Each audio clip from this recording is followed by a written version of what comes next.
Bonjour et bienvenue dans la Némésis. Ce guide pratique a vocation à donner des clés immédiates, gratuites et les plus générales possibles de façon à recouvrir un maximum de situations. Il n'a pas vocation à se substituer à un suivi psychiatrique pour les personnes atteintes de dépression, ni aux recommandations médicales de votre médecin traitant, mais à donner des conseils immédiats si vous vous sentez seul et écrasé par la peine provoquée par la séparation.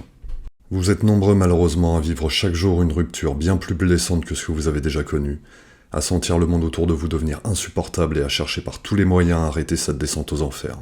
Nous avons créé la Némésis comme un refuge, pour vous permettre de mieux comprendre certains ressorts psychologiques à l'œuvre lors de la rupture ou de la reconquête, mais aussi pour apporter des solutions concrètes pour endiguer la souffrance qui vous submerge. Je vais donc être extrêmement précis dans les conditions d'utilisation de ce guide de survie. Il ne s'adresse qu'aux personnes qui ressentent une grande souffrance suite à une rupture particulièrement difficile. Les recommandations qui suivent n'ont pas le même intérêt si vous arrivez à faire face à une rupture. Moment jamais amusant pour qui que ce soit. Ces conseils sont des conseils d'urgence immédiate pour ceux d'entre vous dont la souffrance est en train d'avoir des répercussions sur leur santé, leur entourage et leur vie professionnelle. Cette mise au point maintenant établie, je vous livre mes recommandations d'urgence lorsque tout s'écroule dans votre vie à cause du départ de la personne aimée ou de manœuvres toxiques de votre ex. La méthode que je vais vous décrire est une imbrication de cercles vertueux. Je vous conseille d'agir positivement et simultanément sur tous les plans de votre vie pour que les premiers effets positifs dans un domaine aient des répercussions positives sur les autres. Il y a 5 domaines dans lesquels j'aimerais que vous ayez une action immédiate. Votre santé, les relations avec votre ex, votre travail, vos relations amicales et vos relations familiales. Pour chaque domaine, je vais préciser une règle d'or, puis des conseils généraux et enfin quelques conseils particuliers selon les situations classiques que je rencontre en coaching. Comme je vous ai promis un guide de survie et non un livre audio, je vais vous exposer les conseils très succinctement pour aller directement aux idées phares. Ce premier article vous présente mes conseils en matière de santé dans le contexte d'une séparation très difficile à vivre. Concernant votre santé, la règle d'or sera la suivante. Il est indispensable de stopper immédiatement tous les comportements ayant une incidence négative sur votre état physique général.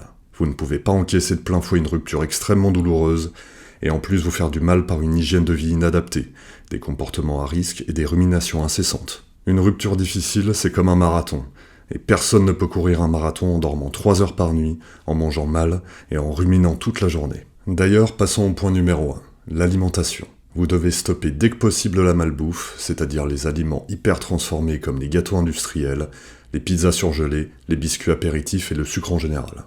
C'est un ressort psychologique connu. Certaines personnes mangent ou boivent non pas par faim véritable, mais pour atteindre un état psychologique apaisant. Après un effort physique ou intellectuel, ou après un incident dans la journée, beaucoup se disent « j'ai bien mérité de commander un truc », ou alors « j'ai bien mérité de boire un coup ». Ces mauvaises habitudes de vie sont ancrées dans notre inconscient, par l'éducation reçue et certains stéréotypes de notre société. Typiquement au cinéma, la femme larguée qui se réfugie dans un énorme pot de glace pour noyer son chagrin, ou l'homme qui vide des verres d'alcool sur le comptoir pour s'abrutir l'esprit et oublier. Lors d'une rupture très douloureuse, beaucoup se disent « tant pis pour ma ligne, tant pis pour le sport », et se réfugient dans des comportements inadaptés, notamment alimentaires. C'est tout l'inverse qu'il faut faire. Je vous conseille d'ailleurs l'excellent livre du docteur Guillaume Font sur la corrélation entre l'alimentation et la dépression. Vous pourrez y découvrir en détail l'incidence de l'alimentation sur le système immunitaire et le cerveau. Dans le cas d'une rupture très dure à supporter, je vous recommande de ne pas suivre de régime hypocalorique pour espérer maigrir, mais plutôt de manger de façon équilibrée. Tapez par exemple régime méditerranéen sur votre moteur de recherche pour trouver des recettes saines. Je vous conseille aussi de stopper ou limiter l'alcool. Le thé, le café et les jus pressés peuvent avantageusement remplacer un verre. Ensuite, vous devez chasser le sucre de mauvaise qualité.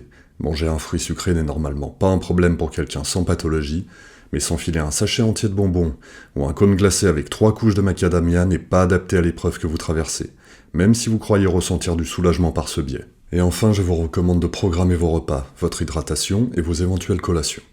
Une rupture très douloureuse entraîne souvent des ruminations, et vous en oubliez de manger et de vous hydrater tellement les événements tournent en boucle dans votre tête. Les résultats attendus seront de retrouver une bonne hygiène alimentaire, cela va vous redonner des forces, vous permettre d'avoir une activité physique et contribuer à un sommeil de meilleure qualité. Passons maintenant au point numéro 2, à savoir l'hygiène et la présentation. Je sais à quel point la souffrance et les ruminations transforment certains d'entre vous en l'ombre d'eux-mêmes. Vous remarquerez que lorsqu'une personne célèbre, je vais prendre en exemple un acteur, vit une rupture difficile, il disparaît des magazines et son agent prend le relais de sa promotion et de sa communication. Sans compter l'intendance qui s'occupe des tâches quotidiennes, de la préparation des repas et le suivi psychiatrique généralement de haut niveau qui est mis en place. Vous, malheureusement, dans la très grande majorité des cas, vous devez affronter le monde extérieur, vos proches, vos collègues en premier lieu, sans aucun filtre ni aucune assistance quotidienne. La séparation s'ajoute aux contraintes journalières, ménage, courses, lessive, transport, travail, et pour certains l'assistance à un proche ou la gestion des enfants. Il est donc primordial de prendre soin de vous et encore plus durant cette période horrible de votre vie, par une hygiène et une présentation irréprochables. Rester au lit à ressasser, ou au contraire être comme une pile survoltée à courir partout pour fuir les ruminations ne vous aidera pas. Vous laisser aller ne fera que vous enfoncer encore plus loin dans la douleur. La solution est dans l'équilibre et le soin de vous. Concentrez-vous sur votre hygiène et soyez attentif à votre style, même si vous avez les yeux gonflés ou le teint fatigué. Le résultat attendu sera de conserver une bonne hygiène et soigner votre présentation, ce qui limitera la dégradation de votre image provoquée par la rupture à vos yeux et à ceux de votre entourage. Pour le point numéro 3, je vais vous parler de l'activité physique. Ici, je vais me démarquer des conseils véhiculés sur certaines plateformes en ligne par des coachs 2.0 qui vous incitent lorsque vous êtes dans un état émotionnel et physique au plus bas de devenir la meilleure version de vous-même. On va rester mesuré et réaliste. Vous n'allez pas remporter un ultra-trail, grimper un des sommets les plus difficiles ou lancer un tour du monde à vélo, et ainsi rendre votre ex à la fois incrédule par un tel exploit et attiré par votre nouveau corps. De même, si la mode du body revenge lancée aux États-Unis par des célibataires célèbres au profil Instagram très développé peut vous inciter à vous remettre au sport, n'oubliez pas qu'il s'agit de cas extrêmes et que l'on ne vous montre sur internet que ce qu'ils veulent que vous voyez. Ces excès étant écartés, il est vrai qu'une activité physique, en rapport avec vos capacités du moment, va provoquer des améliorations indispensables à votre quotidien. Le sport va vous aider à lutter contre les ruminations qui vous pourrissent l'esprit à chaque instant et font obstacle à votre concentration. Il va améliorer la qualité de votre sommeil, améliorer votre condition physique ainsi que votre apparence corporelle. Il est donc primordial de continuer une activité physique ou de vous y mettre. Je précise qu'il s'agit là de toutes les activités physiques. Cela peut être de la marche avec vos écouteurs sur les oreilles ou du jardinage dans votre jardin, et pas forcément les sports les plus traditionnels comme la musculation, le fitness, etc. On ne présente plus les bienfaits de l'activité physique sur la santé. Les résultats attendus seront en outre une meilleure immunité et la lutte contre la dépression. Les hormones générées vont également vous soutenir moralement, ce qui aura un impact positif dans tous les domaines cités. Le quatrième et dernier point sera le sommeil. Corollaire de l'activité physique, le sommeil est indispensable à la récupération musculaire et mentale. Quand vous vous sentez psychiquement vidé de vos forces, mieux dormir permettra de ne pas basculer dans un état dépressif et d'aider à prendre de la hauteur sur la crise que vous traversez. Lorsque vous me contactez, vos nuits sont souvent chaotiques, pleines de pensées noires répétitives. Vous revivez en boucle comme prisonnier des scènes de disputes, d'erreurs commises ou d'humiliations en lien avec la rupture. Vous me dites parfois que vous n'arrivez pas à fermer les yeux malgré la fatigue et que cela augmente votre mal-être quotidien. Vous comprenez donc pourquoi je n'aborde le point du sommeil qu'après vous avoir incité à mieux manger, à exercer une activité physique et à prendre soin de vous. Je sais à quel point cette situation vous déchire l'esprit et que rien ne paraît vous apaiser, mais faites-moi confiance, j'en ai sorti de situations incroyablement complexes. J'ai vu des personnes rester toute la nuit éveillées devant la télévision ou leur smartphone, pour éviter les angoisses, la solitude du sommeil, ou dans l'attente d'un message salvateur. Cela ne fait bien sûr qu'empirer leur état.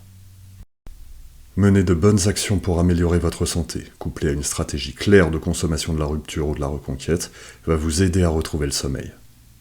En bref, un dérèglement du sommeil a des répercussions hormonales importantes, fatigue votre corps et vous empêche de penser clairement.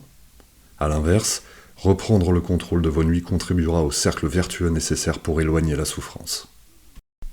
Je vous remercie pour votre écoute et vous dis à bientôt dans la Némésis.